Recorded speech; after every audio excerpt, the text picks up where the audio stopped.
My daughter-in-law screamed that I was dead weight and that my son agreed with the nursing home.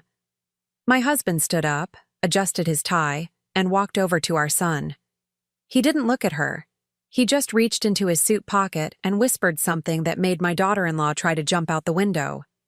"I'm glad to have you here.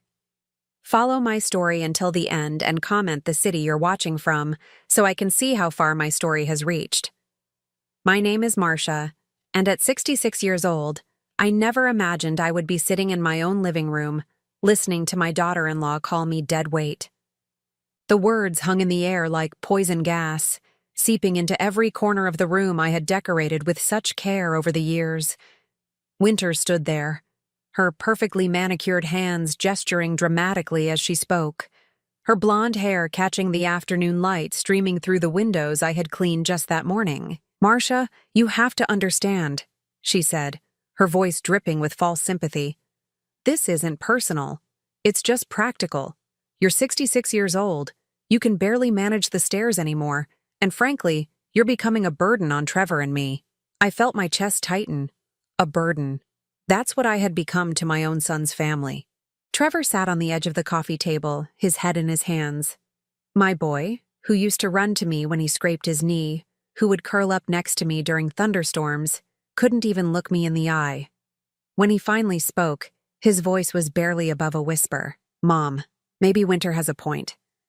The nursing home she found, Sunset Manor, it's really nice. They have activities, medical care on site, people your own age to socialize with." My husband Harold sat in his recliner, the same chair he'd occupied for the past 15 years since retiring from the factory. His face was unreadable, but I could see something brewing behind his steel-gray eyes. He hadn't said a word since Winter had started her rehearsed speech about how I needed professional care. "Professional care," I repeated, tasting the bitterness of those words. "Is that what we're calling it now?"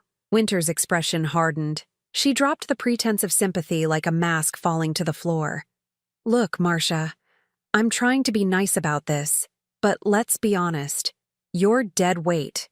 Trevor agrees with me about the nursing home, don't you, honey?" She turned to my son, waiting for his confirmation like a prosecutor waiting for a guilty verdict. Trevor lifted his head, and for a moment I saw the little boy I used to tuck into bed every night. But then he nodded. He actually nodded. "I think it would be best, Mom. For everyone." The room started spinning. This was my home. The home where I had raised Trevor, where Harold and I had built our life together for over 40 years. The walls held memories of birthday parties, Christmas mornings, graduations, and quiet Sunday dinners. Now they were discussing shipping me off like an old piece of furniture they no longer wanted. "Best for everyone," I echoed, my voice cracking. "Or best for Winter." Winter's eyes flashed with anger. "Excuse me? I'm trying to help this family, which is more than I can say for some people. Do you know how exhausting it is to constantly worry about whether you've fallen down the stairs or forgotten to turn off the stove? Trevor is stressed all the time because of you." I looked at my son, searching his face for any sign of the boy who used to defend me against playground bullies. "Is that true, Trevor? Am I really such a burden to you?" He shifted uncomfortably, still unable to meet my eyes. "It's not that simple, Mom. Winter and I have been talking, and we think this transition would be better for your health and safety. Plus, we're planning to start our own family soon, and we'll need the space." Start their own family. The phrase hit me like a physical blow. I was being cleared out to make room for Winter's future children, the grandchildren I apparently wouldn't be worthy of knowing. Harold finally stirred in his chair, and I saw his jaw clench. He reached up and adjusted his tie, a habit he'd developed during his working years whenever he was about to deliver bad news to someone at the factory. The gesture sent a chill down my spine. "Harold," I whispered, hoping my husband of 43 years would finally speak up for me, would remind our son of all the sacrifices we'd made for him, all the love we'd poured into raising him. But Harold just looked at Winter with an expression I'd never seen before. It wasn't anger exactly, but something colder, more calculating. He stood up slowly, his 6-foot frame casting a shadow across the coffee table where Trevor sat hunched over. Winter continued her assault, emboldened by what she perceived as Harold's silence as agreement. The truth is, Marcia, you're not getting any younger, and your needs are only going to increase. Trevor and I can't be your full-time caregivers. We have our own lives to live. Full-time caregivers? I laughed, but there was no humor in it. I cook my own meals, clean my own house, do my own laundry. What exactly are you caring for? Don't be dramatic, Winter snapped. You know what I mean. The constant worry, the responsibility. Trevor barely sleeps at night wondering if something's going to happen to you. I turned to my son again, desperate for him to contradict her, to tell me that wasn't true. But he just sat there, a puppet with Winter pulling the strings. Harold walked over to where Trevor sat and placed a firm hand on our son's shoulder. Trevor finally looked up, and I saw something pass between them, some silent communication that made Trevor's face go pale. Dad? Trevor's voice was uncertain now, the confidence Winter had given him suddenly wavering. Harold didn't respond to Trevor. Instead, he walked over to where Winter stood, her arms crossed defiantly across her chest. She had been so focused on breaking me down that she hadn't noticed the change in Harold's demeanor. Winter, Harold said quietly, his voice carrying the same authority it had when he was supervising crews at the factory. There's something you should know. Winter's eyebrows rose, clearly expecting Harold to finally voice his agreement with her plan. Oh? What's that, Harold? Harold reached into his suit jacket pocket, the same pocket where he always kept his reading glasses, and the small notebook he used to jot down grocery lists. But what he pulled out wasn't either of those things. It was a folded piece of paper, yellowed with age and worn at the edges as if it had been handled many times over the years. Winter's eyes fixed on it, and I saw a flicker of something uncertain cross her face for the first time since she'd started her campaign to remove me from my own home.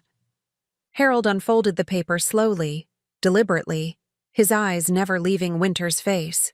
This changes everything, he said simply. Winter tried to maintain her composure, but I could see her hands trembling slightly. What is that supposed to be? Harold looked down at the paper, then back at Winter. When he spoke, his voice was so quiet that we all had to lean in to hear him, but the words he whispered made Winter's face drain of all color, and for the first time since I'd known her, she was completely speechless. Trevor jumped up from the coffee table, staring at his father in shock. Dad, are you serious? Is that real? Harold nodded grimly. As real as the deed to this house. I didn't understand what was happening, but I could see that whatever Harold had just revealed had shifted the entire balance of power in the room. Winter's confident stance had crumbled, and she was backing toward the door as if she suddenly needed to escape, but it was too late. Harold had already spoken, and the words hung in the air between us like a bomb waiting to explode. Whatever my husband had been hiding, whatever that paper contained, it was about to change everything. Winter's voice came out as barely a whisper, all her earlier bravado gone. You can't be serious. Harold's smile was cold as winter itself. Oh, but I am. The silence that followed Harold's revelation stretched for what felt like hours, though it was probably only seconds. Winter's face had gone from confident to confused to absolutely terrified in the span of a heartbeat.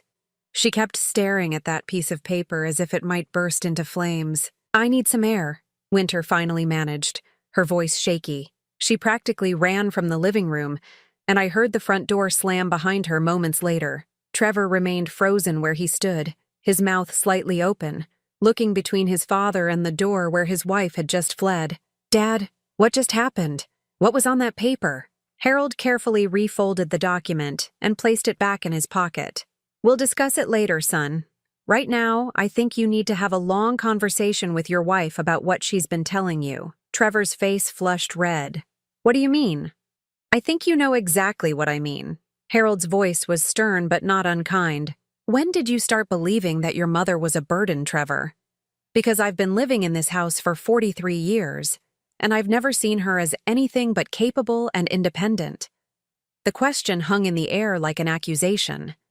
Trevor shifted uncomfortably, running his hands through his hair, a nervous habit he'd had since childhood.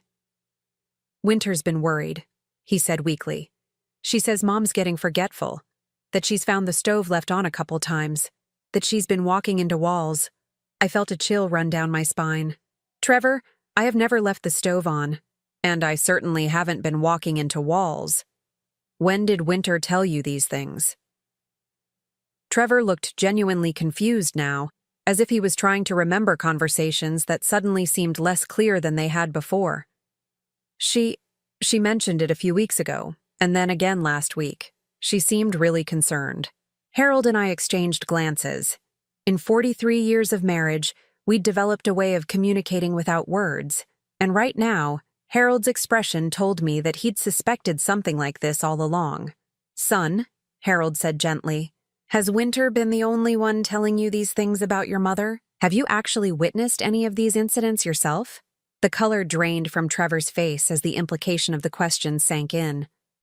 No, but Winter wouldn't lie about something like that. Why would she? That was exactly the question I'd been asking myself for months. Why would Winter lie? What did she gain from convincing Trevor that I was becoming incompetent? After Trevor left to find Winter, Harold and I sat in our living room in stunned silence. The afternoon light was fading, casting long shadows across the room, and I felt like I was seeing my own home through new eyes. Harold, I said quietly, what was on that paper? My husband looked older than his 68 years as he sank back into his recliner.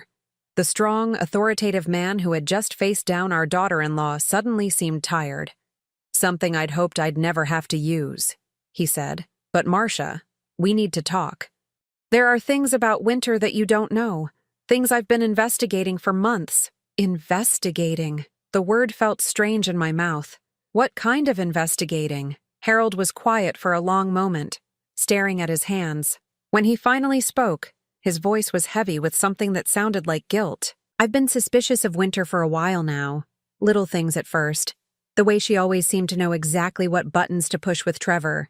How quickly she'd managed to isolate him from his old friends. But then I started noticing other things. He pulled out his small notebook, the one I'd always assumed was for grocery lists and appointment reminders. But as he flipped through the pages, I saw it was filled with dates, times, and detailed notes written in Harold's careful handwriting. June 15th, he read. Winter tells Trevor that Marcia left the coffee pot on all night. Marcia was at her book club until 10 p.m. that evening and turned off the coffee pot before leaving at 7 p.m. I checked the pot myself when she left. My heart started racing. You've been keeping track? July 2nd, Winter mentions to Trevor that I've been finding you confused in the middle of the night, wandering the house. Truth is, you sleep like a rock and haven't gotten up in the middle of the night in years, except for the bathroom. Harold continued reading from his notebook, and with each entry, the picture became clearer. Winter had been systematically building a case against my mental competence, creating incidents that had never happened, symptoms I'd never displayed. But why would she do that? I asked, though even as I spoke, pieces were starting to fall into place in my mind. Harold's jaw tightened. That's what I've been trying to figure out. So 3 weeks ago, I hired someone to look into Winter's background. The words hit me like a physical blow. You hired a private investigator? I had to, Marcia. Something wasn't right about all this. Winter was too eager to get you into that nursing home. Too quick with stories about your supposed decline. It felt calculated. Harold stood up and walked to the window, looking out at the yard we'd tended together for decades. The investigator called me yesterday with his preliminary findings. Winter's financial situation isn't what she's led Trevor to believe. What do you mean? She has significant debts. Credit cards, student loans from a degree she never finished, medical bills from before she met Trevor. She's been hiding it all from him. I felt sick to my stomach. How much debt? Harold turned back to face me, his expression grim. Over $80,000. The number hung between us like a death sentence. $80,000. No wonder Winter was so eager to get me out of the house. But there had to be more to it than that. Harold, that still doesn't explain why she wants me in a nursing home. Even if she has debt, how does that benefit her? My husband's expression grew even darker. That's where it gets complicated, Marcia. And that's where that paper I showed Winter comes in.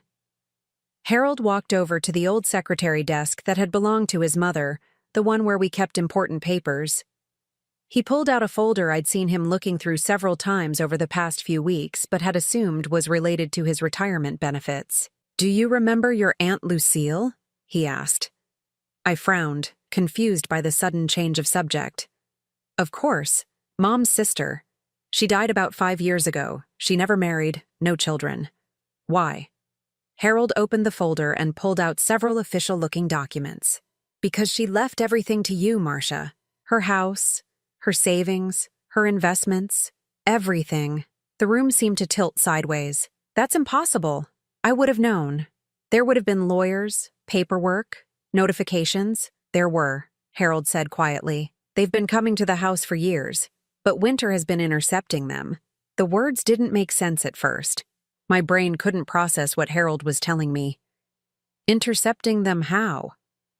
She's been collecting our mail when she visits. Remember how she always insists on helping with little things around the house? How she always volunteers to bring in the mail or take out the trash? I thought back to Winter's visits over the past several years. She did always seem eager to help with small tasks, things that seemed thoughtful at the time. Now those gestures took on a sinister meaning. The investigator found copies of correspondence that should have come to you. Letters from Aunt Lucille's attorney, documents from the probate court, notices about property taxes on a house you own but don't know about. How much? I whispered, afraid to hear the answer. Harold's voice was barely audible. Your aunt's estate was worth approximately $400,000. The number hit me like a freight train. $400,000. An inheritance I'd never known existed, stolen from me by my own daughter-in-law. But why keep it secret for so long? Why not just tell us? Harold's expression grew darker still. Because Winter's been waiting for the right opportunity. She couldn't access the money while you were competent and living independently. But if you were declared mentally incompetent and placed in a nursing home, the pieces fell into place with horrifying clarity. Trevor would become my power of attorney, and as his wife, Winter would have significant influence over those decisions. She could gain access to your inheritance while you were locked away in a facility, unable to advocate for yourself.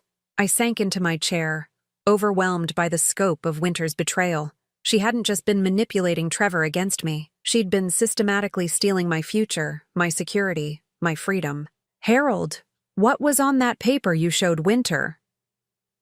My husband's smile was grim as he reached into his pocket again.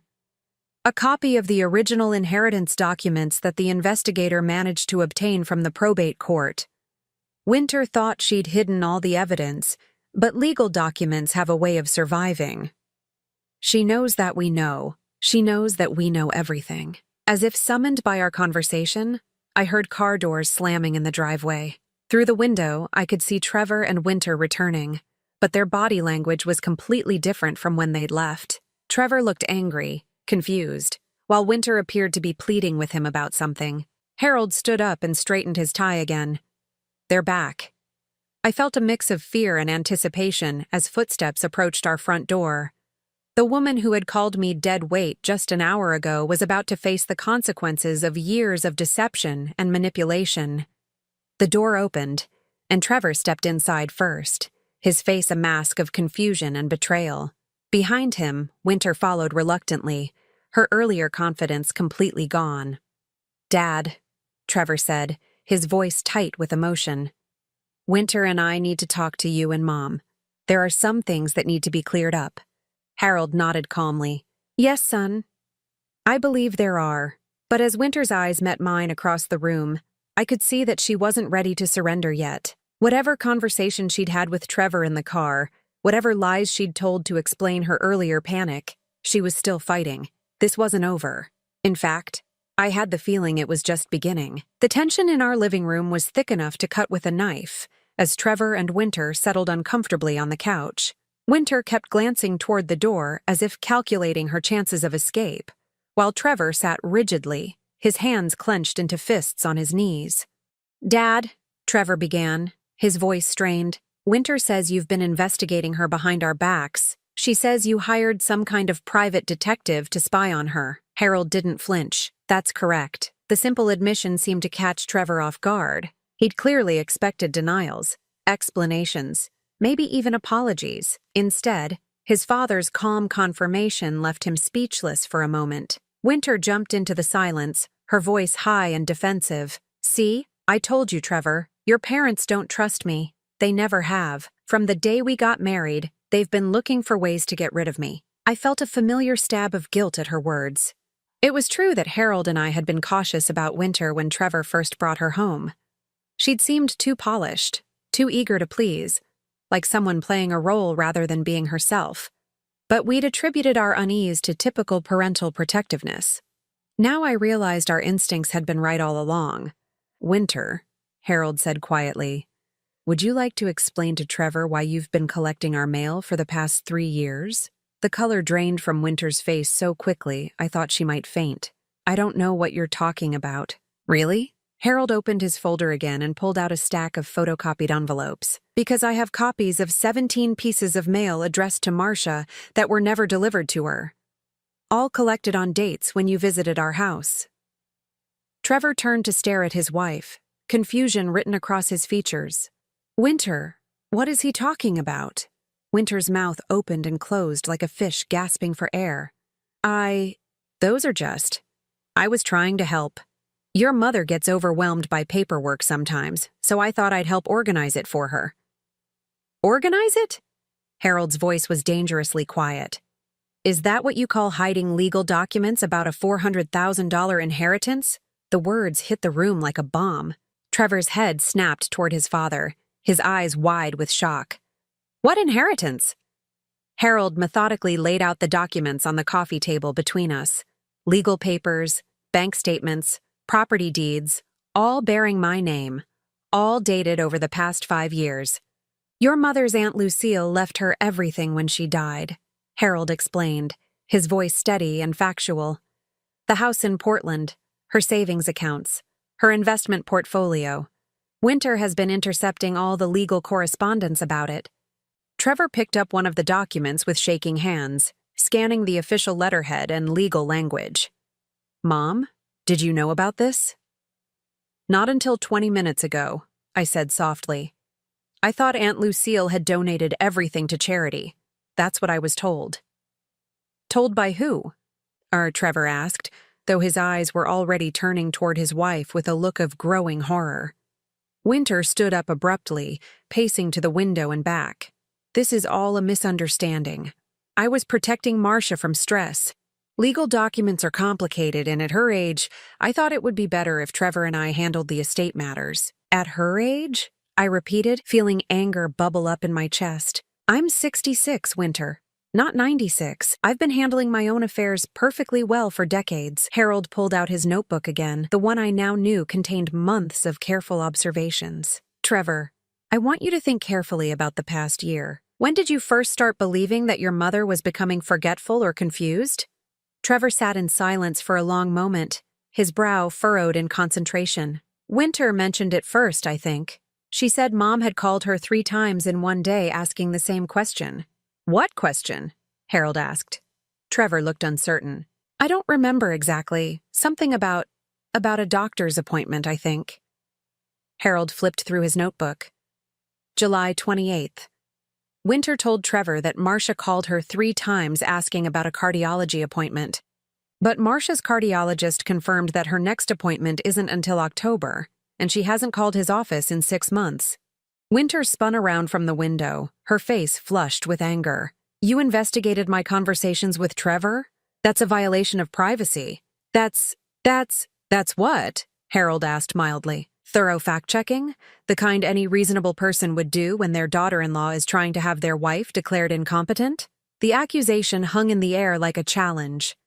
Trevor's face had gone pale, and he was staring at Winter with an expression I'd never seen before, a mixture of betrayal and disgust. "Winter," he said slowly, "is it true?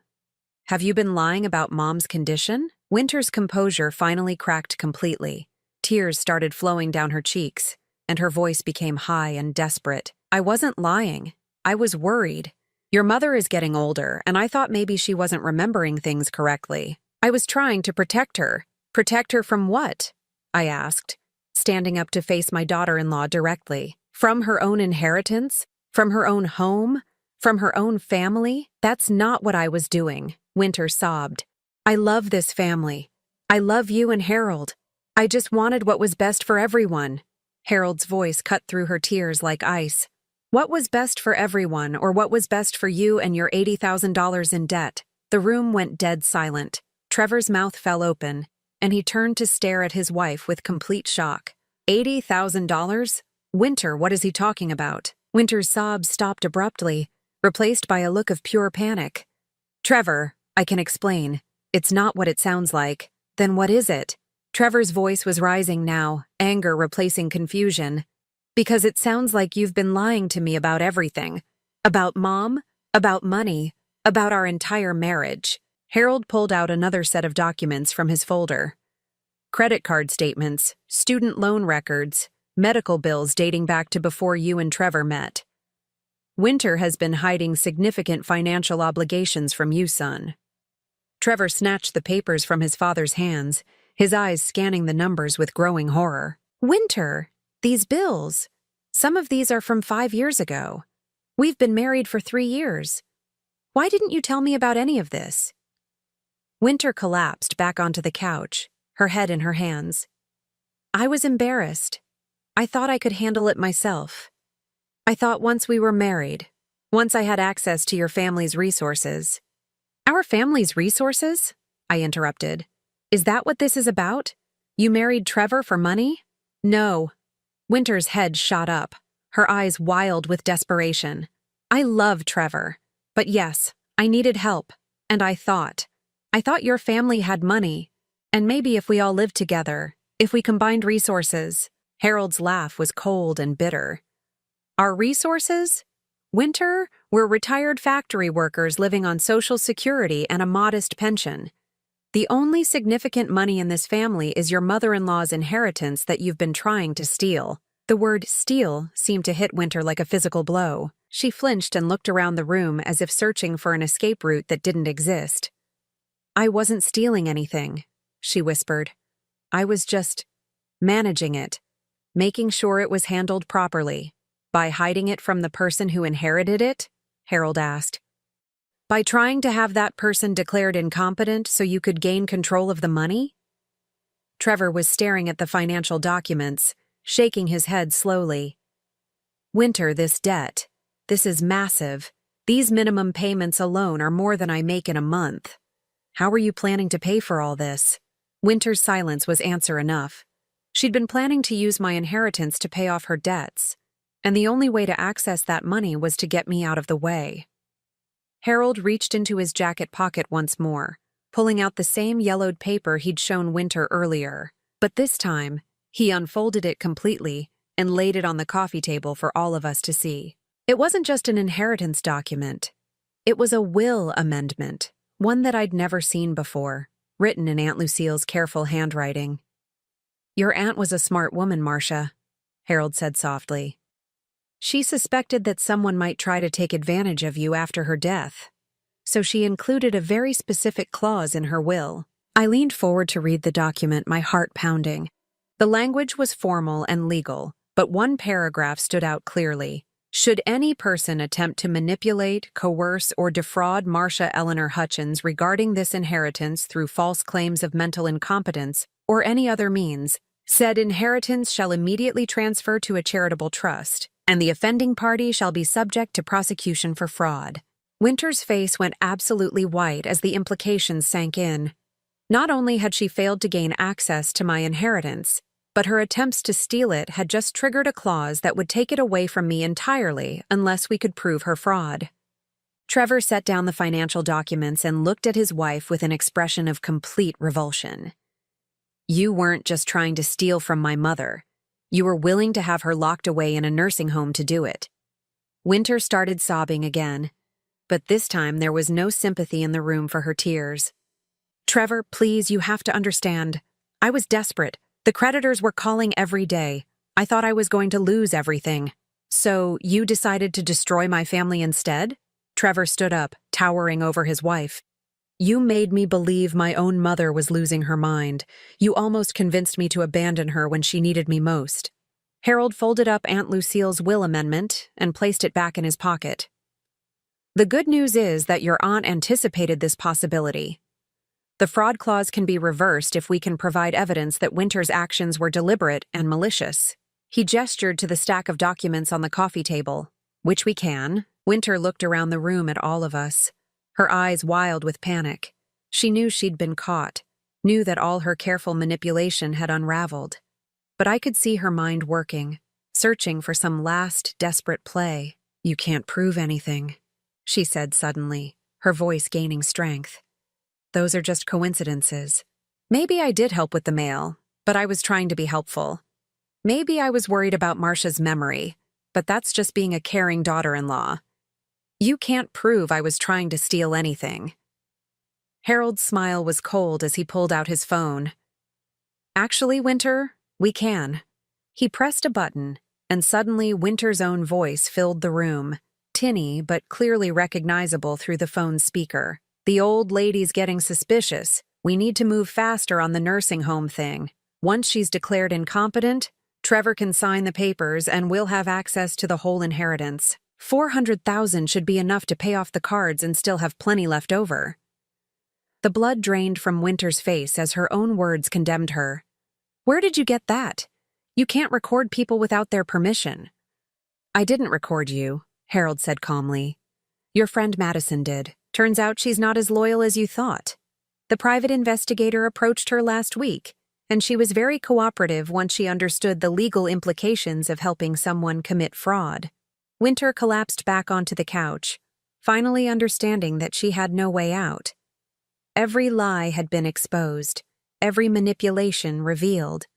She was finished, but as I looked at my devastated son and my heartbroken husband, I realized that Winter's defeat was only the beginning. The damage she'd done to our family would take much longer to repair than it had taken to expose her crimes. Trevor was staring at his wife as if she were a stranger, which in many ways she was. "Who are you?" he whispered. "I don't even know who I married." Winter's response was so quiet, I almost didn't hear it. Someone who didn't have any other choice. But we all knew that wasn't true. Winter had made her choices, and now she would have to live with the consequences. The silence that followed Harold's bombshell recording stretched for what felt like an eternity. Winter sat frozen on our couch, her face ashen, staring at Harold's phone as if it were a venomous snake. Trevor had backed away from his wife until he was pressed against the wall, looking like a man who'd just discovered he'd been living with a stranger for 3 years. I felt numb, disconnected from the scene unfolding in my own living room. Hearing Winter's voice so casually discussing my manipulation, referring to me as the old lady, planning to steal my inheritance, was like watching a horror movie where I was the victim. "Winter?" Trevor's voice was barely a whisper. "Tell me that wasn't you on that recording." Winter's mouth opened and closed several times before any sound came out. "Trevor, you don't understand. I never meant for it to go this far. I was scared." "Scared of what?" Trevor's voice was getting stronger, angrier. "Scared of being honest with your husband? Scared of working to pay off your own debts instead of stealing from my mother?" Harold pocketed his phone and pulled out yet another document from his seemingly endless folder. "I'm afraid it gets worse, son." Trevor's face went even paler. "Worse? How could it possibly get worse?" Harold glanced at me, and I saw something in his eyes that made my stomach clench with dread. "Marcia, do you remember when your doctor wanted to increase your blood pressure medication last month?" I frowned, confused by the sudden change of subject. "Yes, but I told him I'd been feeling fine. My readings at home were normal, so we decided to keep the current dosage. And do you remember who suggested you start checking your blood pressure at home in the first place?" The question hit me like a physical blow. "Winter," I whispered. "She said she was worried about my health, that she'd bought a home monitor for me to use." Harold nodded grimly and handed me the new document. It was a receipt from a medical supply store, dated 6 months ago. Winter had indeed purchased a blood pressure monitor, but she'd also bought something else, a bottle of medication that would artificially raise blood pressure readings. The investigator found this receipt in Winter's car, Harold explained, along with instructions she'd printed from the internet on how to tamper with blood pressure readings. Trevor snatched the receipt from my hands, his face contorting with rage as he read it. She was drugging you? She was actually poisoning you to make you seem sick? Winter jumped up from the couch, her hands raised defensively. It wasn't poison. It was harmless. Just something to make the readings a little higher so the doctor would be more concerned. I thought if there was medical evidence that Marcia was declining. You thought you'd create false medical evidence to support having me declared incompetent? I finished, my voice surprisingly steady despite the rage building inside me. Winter's face crumpled. I wasn't trying to hurt you, Marcia. I would never actually hurt you. I just needed the doctor to take my concerns seriously. Harold's voice was ice cold. What other medical concerns did you manufacture, Winter? Because the investigator found quite a bit of internet research on your computer about simulating symptoms of dementia and cognitive decline. The room started spinning around me. Winter hadn't just been lying about my behavior. She'd been actively trying to make me appear mentally incompetent.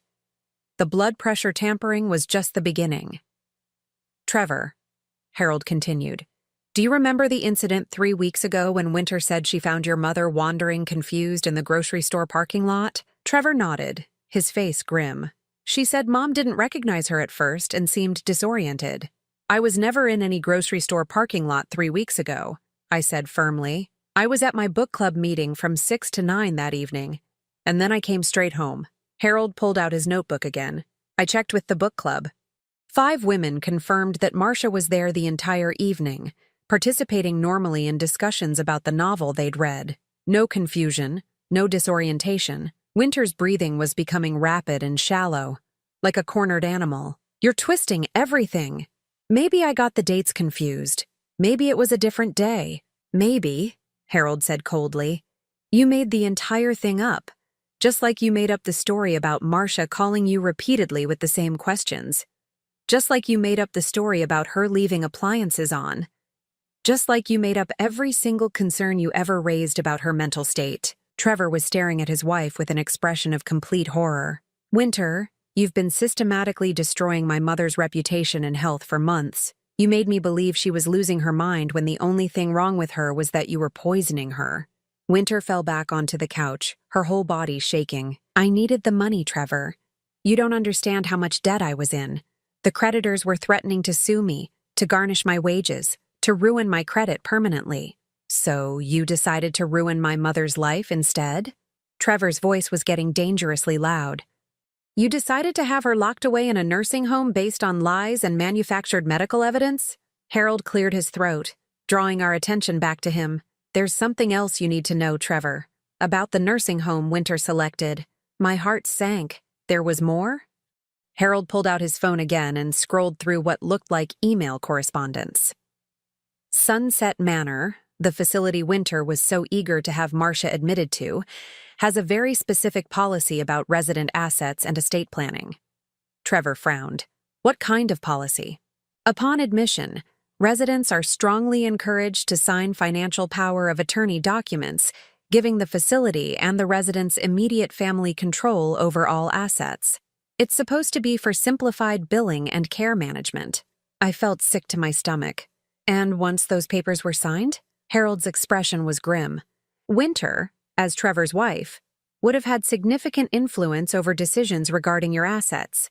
The inheritance money could have been transferred to accounts she had access to within weeks of your admission. Winter's sobs were becoming hysterical now. I wasn't going to steal it all. I just needed enough to pay off the debts. The rest would have been saved for Trevor and our future children. Our future children? Trevor's voice cracked with emotion. You were willing to destroy my relationship with my mother, have her drugged and institutionalized, steal her inheritance, and you thought I'd want to have children with you after that? Winter looked up at Trevor with desperate, pleading eyes. Trevor, please. I love you. I made terrible mistakes, but I love you. We can work through this. I'll get help. I'll pay back every penny. I'll do whatever it takes to make this right. Trevor shook his head slowly, backing further away from his wife. There is no making this right, Winter. You didn't just steal money or tell lies. You tried to steal my mother's entire life. You tried to steal my relationship with her. You made me complicit in abusing my own mother." The last words came out as a choked whisper, and I saw tears forming in my son's eyes. The guilt he was feeling, the realization of how close he'd come to abandoning me based on Winter's lies, was eating him alive. I stood up and walked over to Trevor, placing my hand on his arm. "This is not your fault," I said firmly. "She manipulated you just as much as she manipulated me." "But I should have known," Trevor said, his voice breaking. "I should have questioned what she was telling me. I should have spent more time with you, observed for myself, instead of just believing her stories." Harold joined us, placing his hand on Trevor's shoulder. "Son, Winter is clearly a skilled manipulator. She had months to plan this, and she was very careful about how she presented information. You trusted your wife, which is what husbands are supposed to do." Winter was watching our family moment with increasing desperation. "Trevor, please don't let them turn you against me. Yes, I made mistakes, but I'm your wife. We took vows. For better or worse, remember?" Trevor turned to look at his wife, and the expression on his face made her recoil. "For better or worse doesn't include fraud, elder abuse, and attempted theft of $400,000, Winter. There are limits to what marriage vows can cover." Harold pulled out one final document from his folder, and I could tell from his expression that this was the worst news yet. "Winter, there's something you should know about that recording of you discussing Marcia's inheritance." Winter looked up with red, swollen eyes. "What about it?" "Madison wasn't just secretly recording you for our investigator. She was also wearing a wire for the FBI." The words hit the room like a lightning strike. Winter's face went completely white, and Trevor stumbled backward as if he'd been punched. "The FBI?" Trevor's voice was barely audible. Harold nodded grimly. "Elder abuse, mail fraud, conspiracy to commit fraud involving amounts over $100,000. These are federal crimes, Winter. The local district attorney's office has already been contacted." Winter let out a sound that was part scream, part sob. "No, no, no. You can't do this to me. I'll pay everything back. I'll confess to Trevor and apologize to Marcia. I'll do whatever you want." "It's too late for that," Harold said quietly. "The moment you started intercepting Marcia's mail and tampering with her medical care, you crossed lines that can't be uncrossed. This isn't a family dispute anymore, Winter. This is a criminal matter." As if summoned by Harold's words, we heard car doors slamming in the driveway.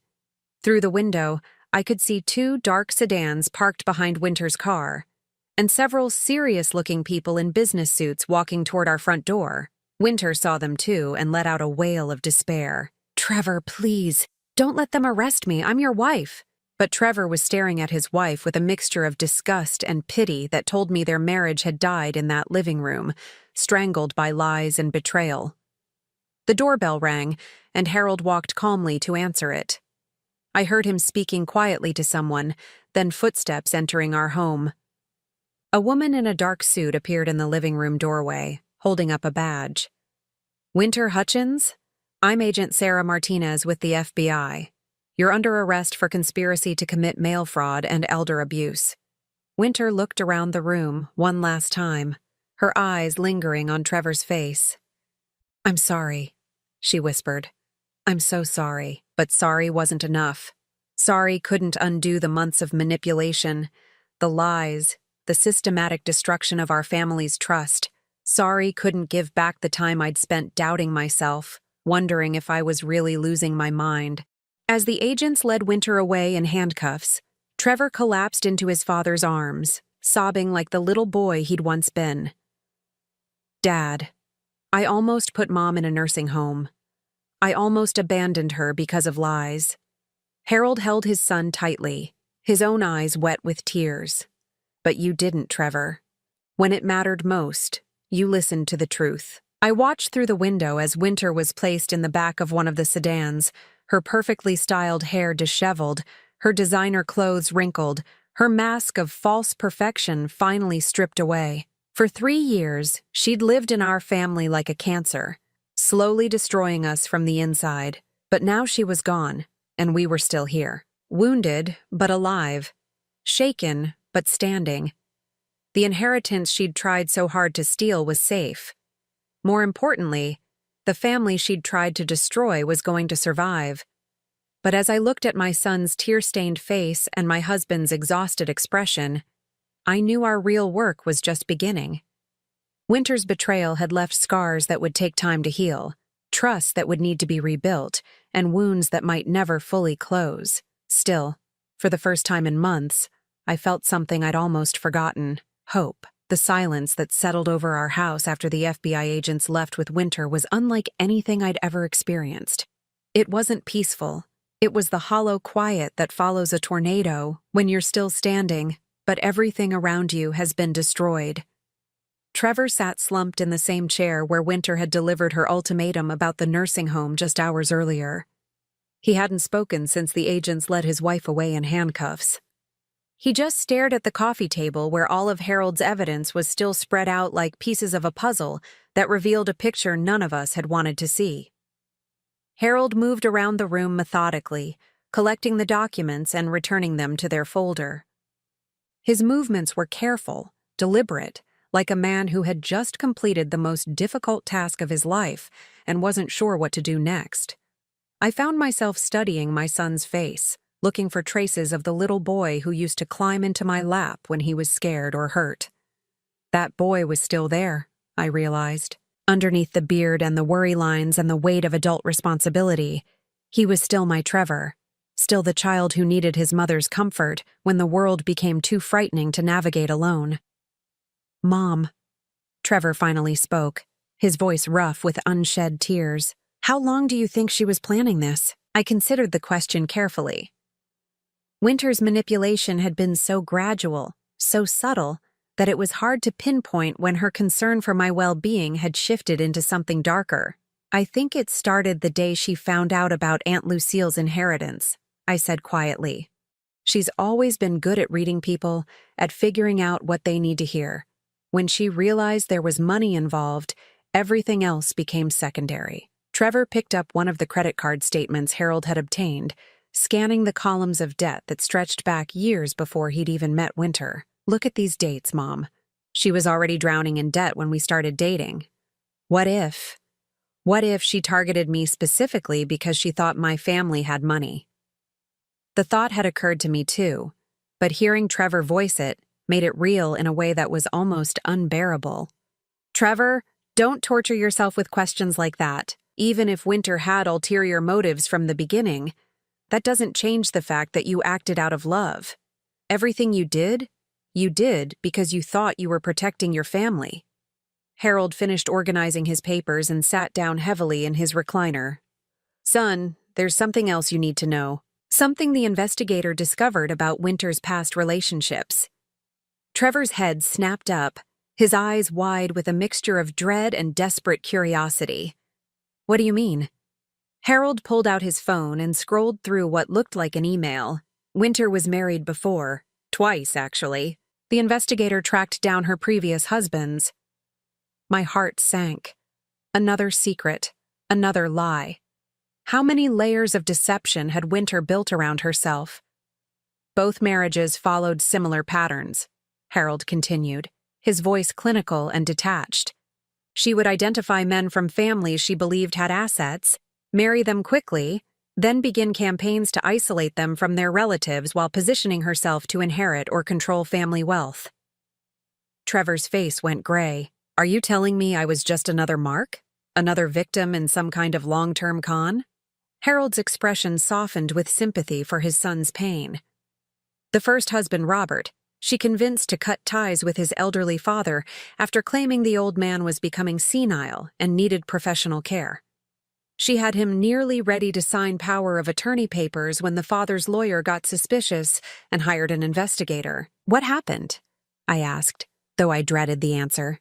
Robert discovered that Winter had been forging medical reports, bribing a nurse to falsify the father's mental health evaluations, and had already started transferring money out of the father's accounts. She disappeared before charges could be filed. Trevor buried his face in his hands. "And the second husband?" "Michael. She used a different approach with him, convinced him that his mother was financially irresponsible and needed their help managing her money. By the time Michael realized what was happening, Winter had drained nearly $60,000 from his mother's retirement account. The numbers kept getting worse. $60,000 stolen from an elderly woman who probably trusted her son's wife completely. I thought about how close I had come to being in that same position, trapped in a nursing home while Winter systematically emptied my bank accounts. Michael's mother died 2 years later, Harold added quietly, never knowing that her daughter-in-law had stolen her life savings. Trevor made a sound like a wounded animal. She's done this before, multiple times, and I led her right to you, Mom. I brought a predator into our family and then helped her hunt you. I moved to sit on the arm of Trevor's chair, placing my hand on his shoulder. You couldn't have known, honey. Winter is clearly a professional manipulator. She's had years to perfect her techniques. But I should have questioned things more, Trevor insisted, his voice thick with self-recrimination. When she started telling me about your supposed memory problems, I should have spent more time with you myself, instead of just taking her word for it. Harold leaned forward in his chair, his expression serious but kind. Trevor, do you remember when Winter first mentioned concerns about your mother's health? Trevor thought for a moment. It was after we'd been married about 6 months, I think. She said she'd noticed some small things when she visited, little signs that Mom might be struggling more than she was letting on. And what was your first instinct when she told you that? I wanted to come over and spend more time with you and Dad, Trevor said immediately. I suggested we start having dinner here every Sunday so I could observe things myself. And what did Winter say to that suggestion? Trevor's expression grew troubled as the memory came back to him. She said it might make you feel self-conscious, like we were checking up on you. She thought it would be better if she just kept an eye on things quietly and reported back to me. Harold nodded. She isolated you from us just as effectively as she isolated us from you. Every time you wanted to verify her claims by spending more time with your mother, she had a reason why that wasn't a good idea. I remembered those months when Trevor's visits had become less frequent, more formal. At the time, I'd attributed it to the natural progression of a married man building his own life with his wife. Now I understood that Winter had been systematically cutting the ties between Trevor and his parents, making him dependent on her version of events. She played us all, I said sadly. She made you feel like you were protecting me, while she was actually isolating me. She made Harold and me feel like we were losing you to your new wife, when really she was stealing you from us. Trevor stood up abruptly and walked to the window, staring out at the yard where he'd played as a child. I keep thinking about all the times I could have figured it out, he said. All the red flags I ignored because I was so desperate to believe that someone like Winter could actually love someone like me. Someone like you? Harold's voice was sharp with surprise. Trevor, what do you mean by that? Trevor's laugh was bitter. Come on, Dad. I'm 31 years old. I work at a hardware store. I live in a rental duplex. And my idea of a big night out is dinner at Applebee's. When a woman like Winter, beautiful, sophisticated, seemingly successful, when someone like that shows interest in a guy like me, you don't ask too many questions. You just feel grateful. The admission broke my heart. My successful, intelligent, kind-hearted son saw himself as unworthy of love, as someone who should be grateful for whatever scraps of affection he could get. No wonder Winter had found him such an easy target. Trevor, I said firmly, you are one of the most decent, hard-working, loyal men I've ever known. Any woman would be lucky to have you in her life. Winter didn't choose you because you were an easy mark. She chose you because she recognized your good qualities and thought she could exploit them. Harold stood up and joined Trevor at the window. Son, Winter's previous husbands weren't losers or failures either. Robert was an accountant with his own practice. Michael was a teacher who coached high school football in his spare time. She targets good men with strong family connections and moral values, because those are the men most likely to sacrifice their own interests to protect the people they love. Trevor turned away from the window, and I could see that some of the self-blame was beginning to lift from his shoulders. So what happens now? He asked. With Winter, with the charges, with everything? Harold sat back down and pulled out a business card. Agent Martinez left this for us. Winter's arraignment is scheduled for next Thursday. They're charging her with mail fraud, conspiracy to commit fraud, and elder abuse. Given her history with the previous marriages, she's looking at significant prison time. The reality of it hit me suddenly. Winter, the woman who had sat at my dinner table and called me dead weight, who had drugged my blood pressure medication and tried to have me declared mentally incompetent, was going to prison. The justice of it felt abstract, distant, like something happening to other people. "Will we have to testify?" I asked. "Probably," Harold replied. "The prosecutor will want us to detail the timeline of Winter's manipulation, especially the medical tampering and the intercepted mail." Trevor sat back down heavily. "I can't believe I'm going to have to testify against my own wife in a criminal trial." "Your soon-to-be ex-wife," Harold corrected gently. "Son, you'll need to file for divorce immediately. Given the circumstances, it should be straightforward, but you'll want to protect yourself legally and financially." The practicalities of dismantling a marriage built on lies seemed overwhelming. How do you divide assets with someone who was about to go to prison for fraud? How do you explain to friends and coworkers that your wife wasn't who you thought she was? "There's one more thing," Harold said, his tone suggesting this was important. "Agent Martinez asked if we wanted to pursue restitution for the inheritance money Winter attempted to steal. I frowned, but she didn't actually take any of my inheritance. She just prevented me from knowing about it." "True, but the attorney handling Aunt Lucille's estate says there were investment opportunities and time-sensitive decisions that should have been made over the past 5 years. By preventing you from knowing about the inheritance, Winter may have cost you additional money in lost investment income and property value appreciation." The numbers were staggering when Harold explained them. The Portland house that had been sitting empty could have been rented out for approximately $1,500 per month. The investment accounts should have been actively managed rather than sitting dormant. Conservative estimates suggested that Winter's interference had cost me at least $70,000 in lost income over 5 years. $70,000, Trevor repeated numbly. "She didn't just try to steal your inheritance, Mom.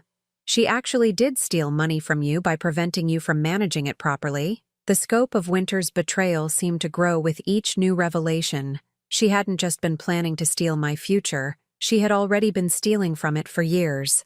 A soft knock at the door interrupted our conversation. Harold went to answer it and returned with a woman in a conservative business suit carrying a briefcase. "This is Ms. Jennifer Walsh," Harold said. "She's the attorney who's been handling Aunt Lucille's estate. She wanted to meet with you personally to discuss the inheritance and what steps we need to take to finalize everything." "Ms." Walsh smiled warmly as she shook my hand. "Mrs. Hutchins, I'm so sorry for everything you've been through. Your aunt would be absolutely horrified to know that someone tried to steal her gift to you." As Ms. Walsh spread out papers detailing the full extent of my inheritance, I felt overwhelmed by the enormity of it all. The Portland house was worth approximately $260,000. The investment accounts had grown to nearly $140,000 despite being poorly managed. There were also some smaller assets, jewelry, artwork, and a small collection of antique books. "Your aunt was very specific about her wishes," Ms. Walsh explained. "She wanted you to have financial security in your retirement, and she wanted you to have choices about how to spend your golden years. I thought about Winter's plan to lock me away in a nursing home while she spent Aunt Lucille's money paying off credit cards for designer clothes and luxury vacations. The contrast was stark and infuriating."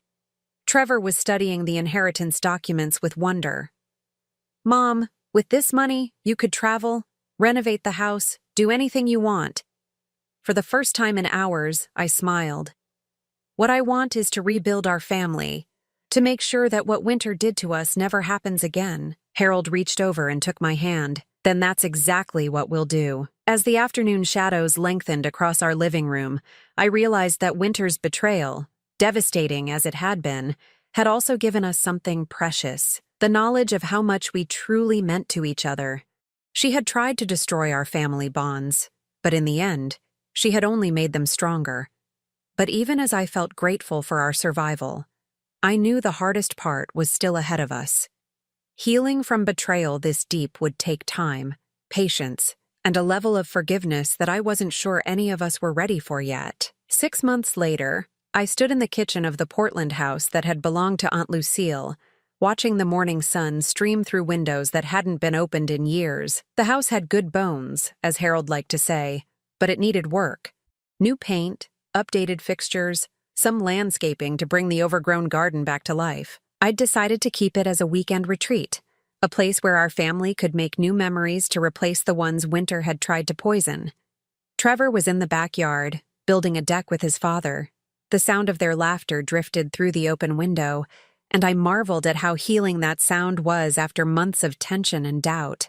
The divorce had been finalized 3 weeks ago. Winter never contested it. She couldn't, really, given that she was facing 15 years in federal prison after pleading guilty to multiple counts of fraud and elder abuse. Agent Martinez had told us that Winter's cooperation in providing information about other potential victims had earned her a reduced sentence, but she would still serve at least 8 years. Trevor struggled with guilt about feeling relieved by his wife's imprisonment. In therapy sessions that we'd all started attending together, Dr. Rebecca Foster had helped him understand that his marriage had been built on lies from the very beginning. There was nothing to mourn because the woman he thought he'd married had never really existed. "How's that deck coming along?" I called out the window. "Almost ready for the furniture you ordered?" Harold called back, "Though I still think you bought too many chairs." I smiled. I had deliberately ordered extra chairs for the outdoor dining set.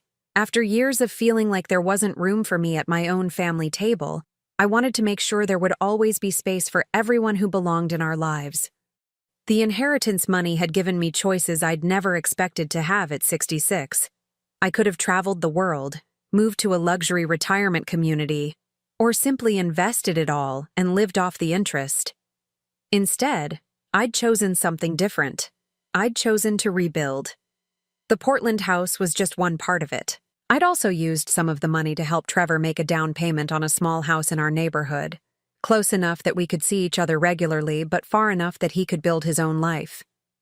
Harold and I had renovated our own home, too, updating the kitchen where Winter had sat and called me dead weight, transforming it into a warm, welcoming space where that conversation felt like something from another lifetime. "Mom, come see this," Trevor called from the backyard. I walked outside to find them standing back to admire their handiwork. The deck was beautiful, spacious enough for the table and chairs I'd ordered, with built-in planters that we'd fill with herbs and flowers. But what made my breath catch was the small plaque Harold had mounted near the door. "The Lucille Hutchins Family Retreat," it read, "where love grows stronger." "It's perfect," I whispered, tears threatening to spill over. Harold wiped sawdust from his hands and pulled me into a hug. "Your aunt would love this, Marcia. She always said family was the most important inheritance anyone could receive." We heard a car pulling into the driveway, and Trevor went to investigate. A few minutes later, he returned with a young woman I'd never seen before. She was pretty in a natural way, with kind eyes and a shy smile that reminded me of Trevor when he was nervous. "Mom, Dad, I'd like you to meet Sarah," Trevor said, his cheek slightly pink. "We've been seeing each other for a few weeks, and I thought it was time you met her." Sarah stepped forward and extended her hand. "Mrs. Hutchins, Mr. Hutchins, it's so nice to meet you. Trevor talks about you both constantly." I shook her hand, studying her face for any signs of the calculated charm that Winter had perfected. But Sarah's smile seemed genuine, and when she looked at Trevor, her expression held the kind of uncomplicated affection that I'd never seen Winter display. "Sarah teaches 3rd grade at the elementary school near my store," Trevor explained. "She came in looking for supplies for her classroom and we started talking." Harold grinned. "Smart boy. Teachers are good people. Honest people." Sarah laughed. "Well, I hope you still think so after you get to know me. Trevor warned me that his family is very close, and I think that's wonderful. I lost my own parents in a car accident 3 years ago, so I understand how precious family relationships are." Something about the way she said it, without drama or manipulation, just stating a simple truth about loss and love, made me instantly like her. This was what genuine emotion looked like, I realized. This was how real people talked about real pain. We spent the afternoon showing Sarah around the house and the property, sharing stories about Aunt Lucille and our plans for the retreat. Sarah listened with genuine interest, asking thoughtful questions and offering to help with some of the gardening projects I'd mentioned. As evening approached, Trevor and Sarah prepared to drive back to town. Harold was cleaning up the tools from the deck construction, and I found myself alone with Sarah for a moment. "Mrs. Hutchins," she said quietly, "I hope you don't mind me saying this, but Trevor told me about what happened with his first wife. I want you to know that I would never want to come between him and his family. If anything, I hope I can help him appreciate what he has even more." The contrast with Winter's approach couldn't have been starker. Where Winter had immediately begun working to isolate Trevor from his parents, Sarah was actively encouraging those relationships. "Call me Marcia," I said, surprising myself with how easily the invitation came. "And thank you for saying that.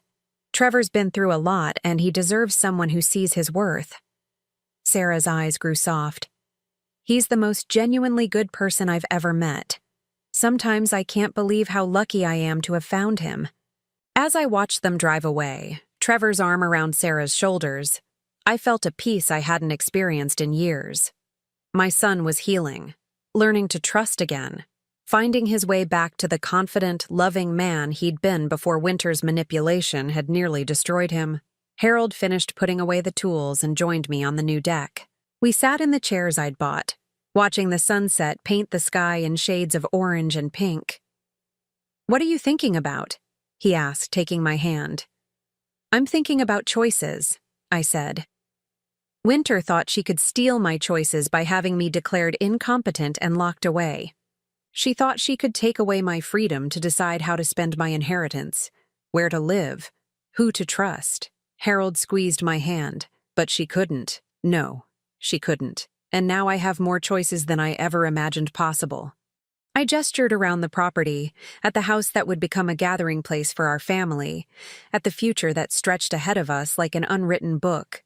"There's something I need to tell you," Harold said, his tone growing serious. "I got a call from Agent Martinez yesterday. Winter wants to see you." My stomach clenched. "See me? Why?" "She says she wants to apologize, to try to make amends somehow. The warden at the federal facility where she's being held says inmates sometimes request meetings with their victims as part of their rehabilitation process." I considered this information carefully. Part of me was curious about what Winter might have to say now that all her lies had been exposed, and she was facing the consequences of her actions. But a larger part of me felt nothing but indifference toward the woman who had tried to steal my life. "What did you tell Agent Martinez?" "I told her I'd discuss it with you, but that the decision was entirely yours. You don't owe Winter anything, Marcia. Not forgiveness, not closure, not even acknowledgement." I thought about the Winter I'd known, the woman who had sat at my dinner table and called me dead weight while secretly planning to drug me and steal my inheritance. Then I thought about the Winter in prison now, probably realizing for the first time that her actions had real consequences. "I don't want to see her," I said finally. "I don't want to hear her apology, and I don't want to give her the opportunity to manipulate me one more time. She's part of my past now, and I want to keep her there." Harold nodded. "I'll call Agent Martinez and let her know." As the stars began to appear in the darkening sky, I realized that this was what true freedom felt like.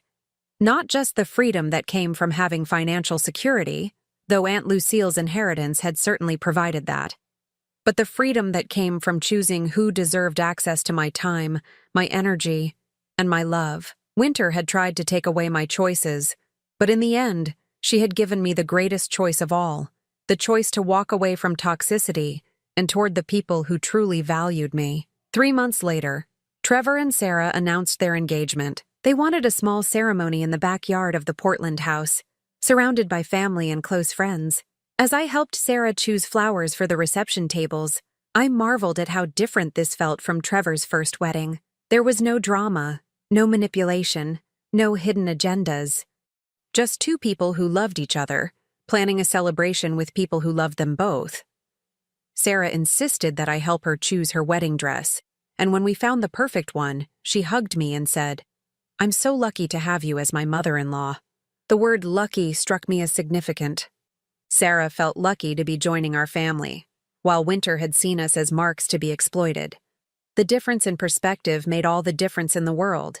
On the morning of the wedding, I stood in the same kitchen where I'd watched my son and husband build the deck where the ceremony would take place. The house was filled with the sounds of happy preparation. Sarah and her bridesmaids laughing as they got ready upstairs, Harold and Trevor hanging lights in the backyard, caterers arranging tables and chairs. I thought about Aunt Lucille, who had been wise enough to protect her gift to me with legal safeguards that prevented Winter from stealing it. I thought about Harold, who had been patient and thorough in documenting Winter's lies until he had enough evidence to expose her.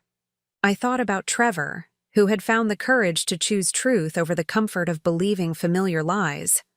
Most of all, I thought about myself, the woman who had sat in her living room 6 months ago, listening to her daughter-in-law call her dead weight, who had almost accepted that she was a burden on her own family.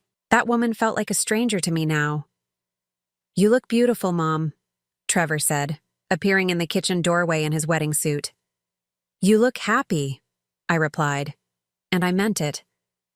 The guilt and self-doubt that had haunted him for months after Winter's arrest had finally faded, replaced by the quiet confidence of a man who knew he was loved and valued. "I am happy," he said simply. "For the first time in years, I feel like I'm exactly where I'm supposed to be, with the people I'm supposed to be with." As guests began to arrive for the ceremony, I took my place in the front row of chairs Harold and Trevor had arranged on the deck. The setting was perfect. Flower arrangements from the garden we'd restored, twinkling lights strung between the trees, and the warmth of genuine love filling the space. When Sarah appeared in her wedding dress, walking down the aisle created by our chairs, I saw Trevor's face light up with pure joy. This was what love looked like when it wasn't poisoned by hidden agendas or tainted by manipulation. This was what family looked like when it was built on truth instead of lies. As they exchanged vows, promising to support each other's dreams and respect each other's families, I felt a profound sense of completion. Winter had tried to destroy our family bonds, but she had failed. We were stronger now, more appreciative of what we had, more protective of what mattered most. The reception lasted long into the evening, filled with toasts and laughter and the kind of uncomplicated happiness that Winter had never brought to our family gatherings. As the last guests departed and we cleaned up the remnants of the celebration, I realized that this house had already fulfilled its purpose. It had become exactly what I'd envisioned, a place where our family could gather, where love could grow stronger, where the future looked bright with possibility. Harold found me sitting alone on the deck, watching the stars and reflecting on how much had changed since that terrible afternoon when Winter had tried to steal my life. "Any regrets?" he asked, settling into the chair beside me. I considered the question seriously.